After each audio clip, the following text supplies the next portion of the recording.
You don't avoid tasks because you're lazy.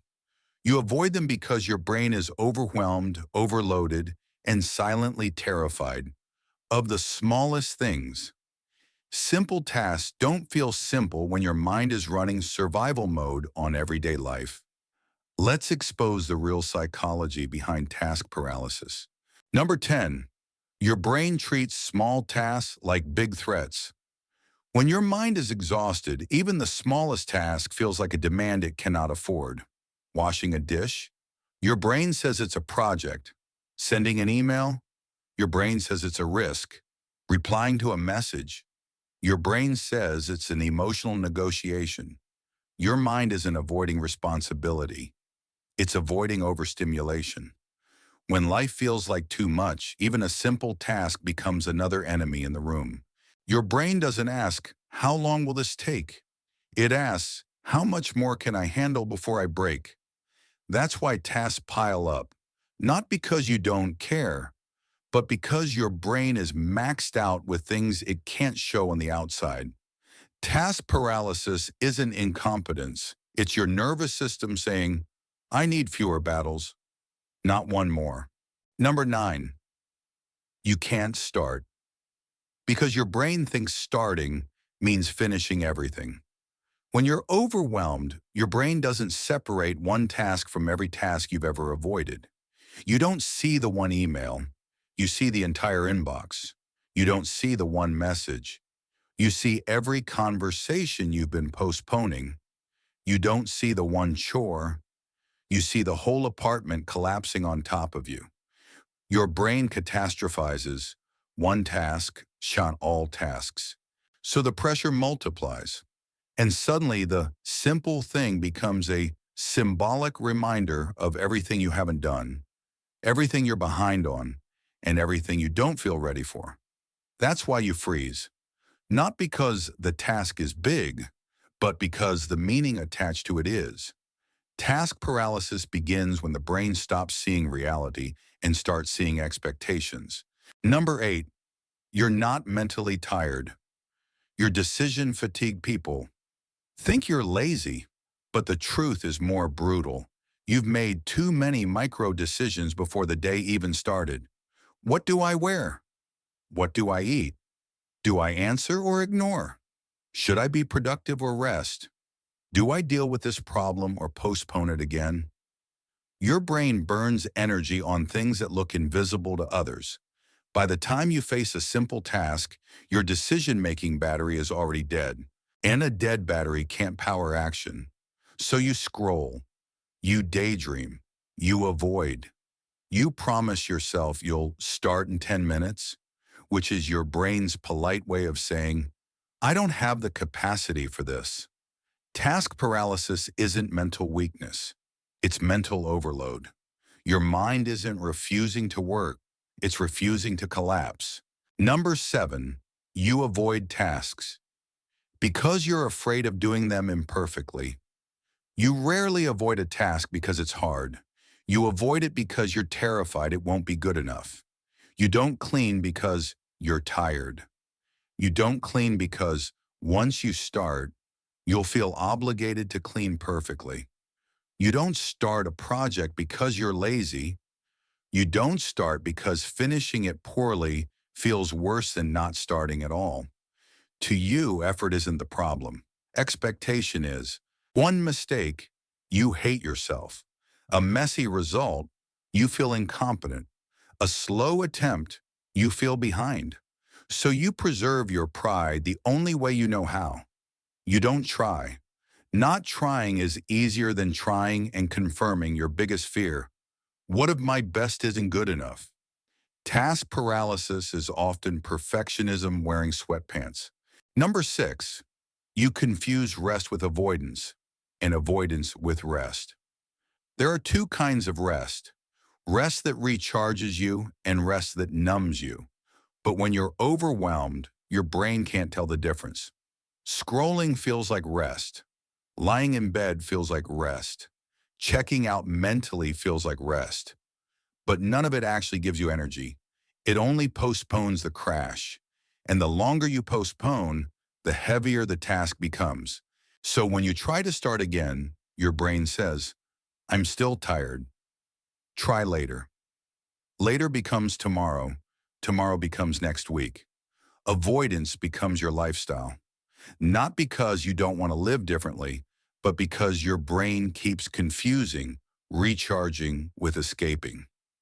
Task paralysis thrives not in your lack of motivation, but in your lack of restoration. Your body stops moving because your mind stopped resting a long time ago. Number 5, you can't start because your brain doesn't believe the task will end. You tell yourself it's just 5 minutes, just one thing, but your brain remembers something else. Every time a 5-minute task became a 2-hour spiral, cleaning one corner turned into reorganizing the entire room. Replying to one message turned into catching up on 20 conversations. Fixing one file turned into doing the whole project. Your brain doesn't believe in small effort. It believes in mission creep. So when you face a simple task, your mind predicts not the action, but the aftermath. It remembers the exhaustion. It remembers the overwhelm. It remembers how just one thing always becomes everything at once. That's why your brain refuses to start. It's not resisting the task.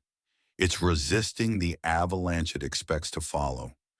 Your brain isn't scared of work. It's scared of being dragged into another battle it didn't sign up for. Number 4, you live in two timelines, the one you're in and the one you're avoiding. Task paralysis doesn't happen in the present. It happens in the future. You don't avoid the task itself. You avoid the version of you who will have to deal with it. The you who gets judged. The you who feels behind. The you who doesn't know where to begin. The you who fears the outcome won't match the effort.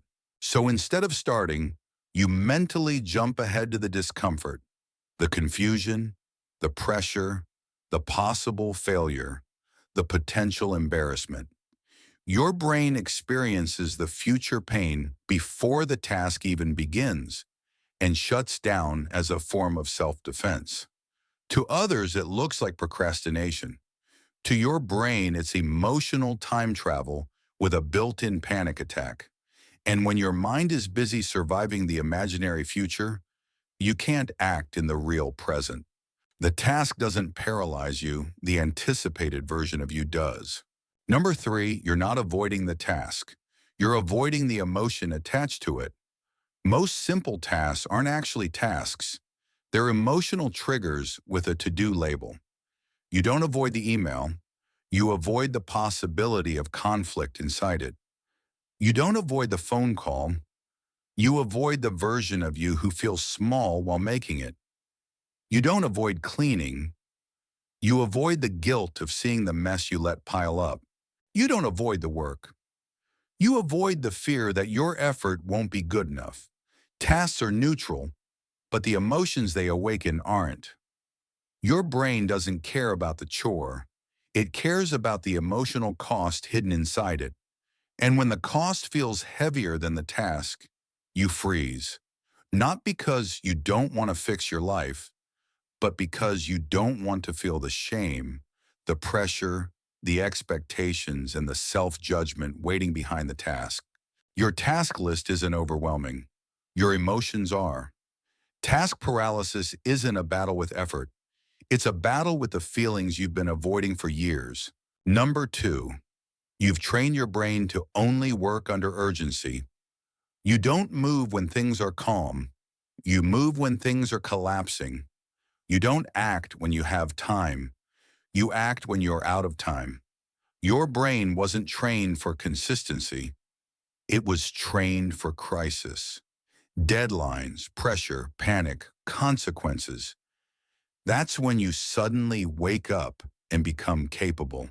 Not because you work better under pressure, but because pressure finally shuts up every fear that was stopping you.